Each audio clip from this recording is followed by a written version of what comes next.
The episode opens up at the Cybertron warehouse where three men have broken inside. Two of them sound skeptical about finding anything worth stealing inside the warehouse, but their friend tells them that the warehouse is filled with powerful tech that they can steal and sell on the black market for millions. As they begin moving inside the dark warehouse, one of the men uses his flashlight to look around and spots a mysterious-looking crate. He asks his friends to help him open the box, but just as they touch, something breaks out of the box and stands tall before them. To their surprise, they discover that it is Batman. Knowing that they are going to get caught, the three of them rush towards the exit. However, only one of the robbers gets away and hides behind a few boxes while trying to load his weapon. His friends, on the other hand, are caught and taken down. As Batman approaches him, the robber steps out of hiding and starts shooting at him. Soon he runs out of bullets, but finds that Batman is still standing. To his surprise, he also notices wires protruding out of his stomach and realizes that he is not dealing with a human. On the other hand, Batman returns to his manor and stops in front of a mirror. Seeing his mechanical insides, he realizes that something is wrong as he does not recognize himself. He continues to look around and finds a photograph of him with his parents. Just then, he hears Alfred behind him. Alfred was holding up a bat since he thought that someone had broken into the Wayne Manor. However, once he turns on the lights, he finds that it is only Batman, but immediately notices that something is off. Batman stumbles towards him and tells him that something is wrong with him. At this point, Alfred takes note of his mechanical interior. Meanwhile, the real Batman reaches the crime scene, the same as the police do. There, he meets with Police Commissioner Jim Gordon. The two of them look up and discover the three men tied in front of the warehouse's signboard. Jim tells Batman that he needs to tie the criminals in a place that is reachable and does not require more effort to get to them. However, Batman is left confused, but chooses to not say anything.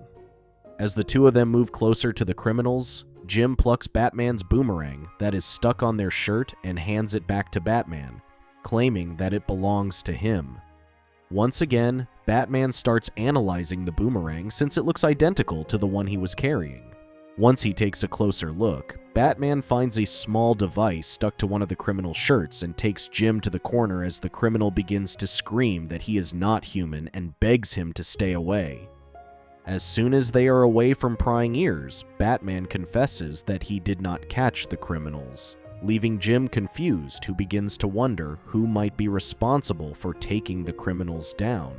Back at the Wayne Manor, Alfred realizes that the Batman in front of him is one of Carl Rossum's duplicates. When the duplicate Batman hears this, he asks Alfred what he means, but by this point, Alfred begins to back off and heads towards the grandfather clock that is hiding a secret door. He tries to hit the duplicate Batman with a stick and asks him what he has done with the real Batman. However, he is not that lucky because the gas does not affect the duplicate Batman, and he suddenly grabs Alfred from behind before taking his gas mask off. Alfred begins to choke on the gas until he loses consciousness. The duplicate apologizes to him for harming him, but claims that he needs answers. Once he turns the gas off, he asks the computer to access duplicate. A few minutes later, an automated voice starts explaining that a duplicate is a lifelike robot that is capable of mimicking human behavior.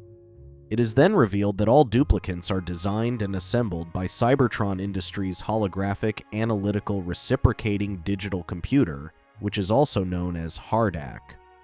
Curious, duplicate Batman asks the virtual assistant about Hardak's current status and gets told that it was destroyed after unsuccessfully trying to replace human beings with duplicates.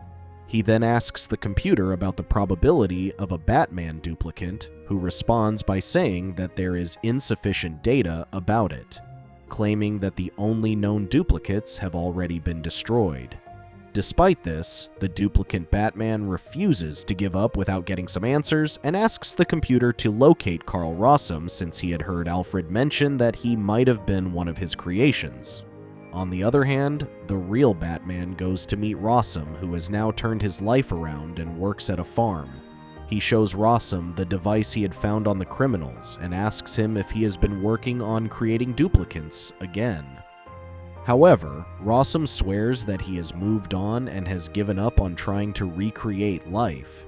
He claims that Hardak has been destroyed and whatever was left of it was taken into police custody. Knowing that he is telling the truth, Batman walks away.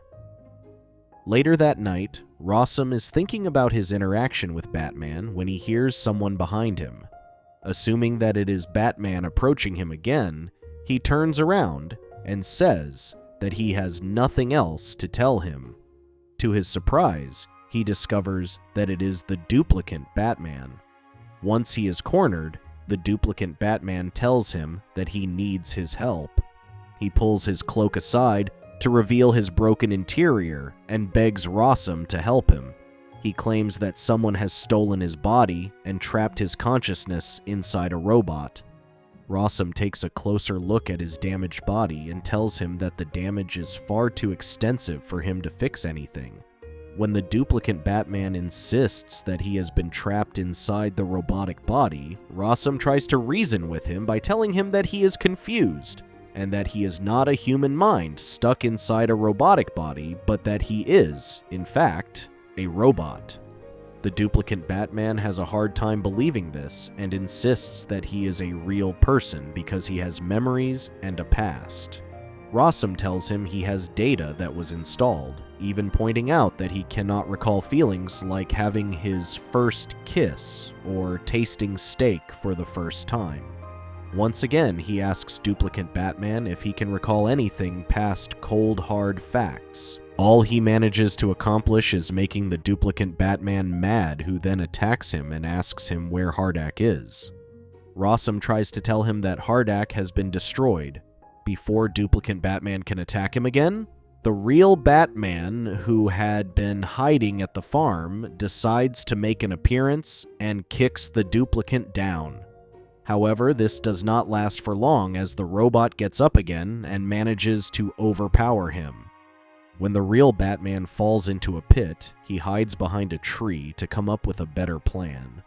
While the duplicate is busy looking around for him, the real Batman notices a garden hose and decides to turn it on.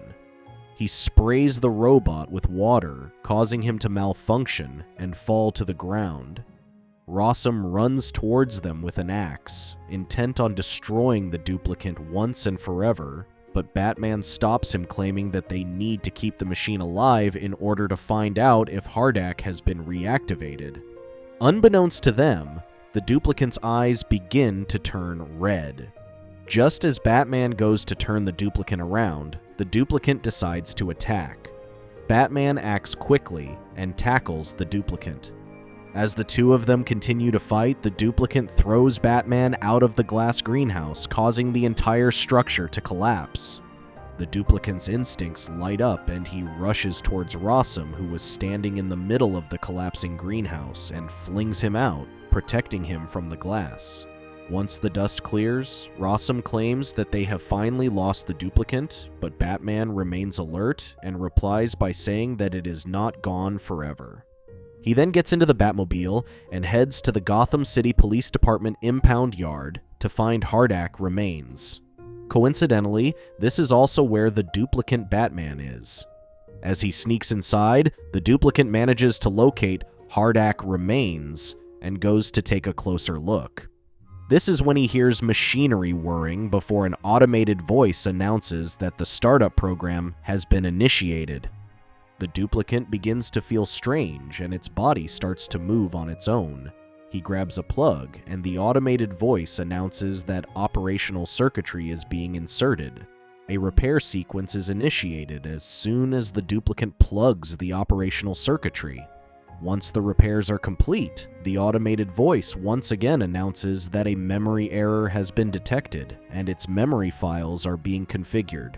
Hardak begins speaking and reveals, that just before it was destroyed, it created one last duplicate. However, before the memory process could be completed, Hardak was destroyed. This is why the duplicate was made to seek out Hardak's remains, so that it could act as Hardak once the configuration was complete. Sure enough, with the configuration completed, duplicate Batman begins to act as Hardak and continues on its mission of replacing humanity with duplicates. The duplicate Batman then spots the real Batman arriving at the impound yard and claims that they will begin by getting rid of the real Batman. When the real Batman enters the building, the duplicate attacks him and quickly gets the upper hand. Finally, he pushes Batman out of the building into the river below them. Sometime later, he arrives at the Batcave where Alfred greets him. He tells Alfred that he needs to make repairs in the cave until his duplicate is created. He then plugs the operational circuitry into the computer and reveals that Hardak will imprint itself on every computer on Earth to successfully create duplicates for everyone on Earth. Alfred claims that humanity will fight back, but the duplicate disagrees. Just then, the real Batman arrives at the Batcave as well and tells the duplicate that he has underestimated how resilient humans are. The duplicate activates Hardak and rushes towards Batman, intending to kill him. However, as they continue to fight, Batman realizes that the duplicate is identical to him, which means that it cannot kill anyone. When the duplicate finally has the real Batman cornered, he once again attacks, causing the real Batman to slip and fall over a cliff. Assuming that it has taken a life, the duplicate begins to malfunction, and in its fury, destroys the computer, stopping Hardak's plan from proceeding further. As the computer explodes, the duplicate gets knocked back and gets doused with water from the fire sprinklers.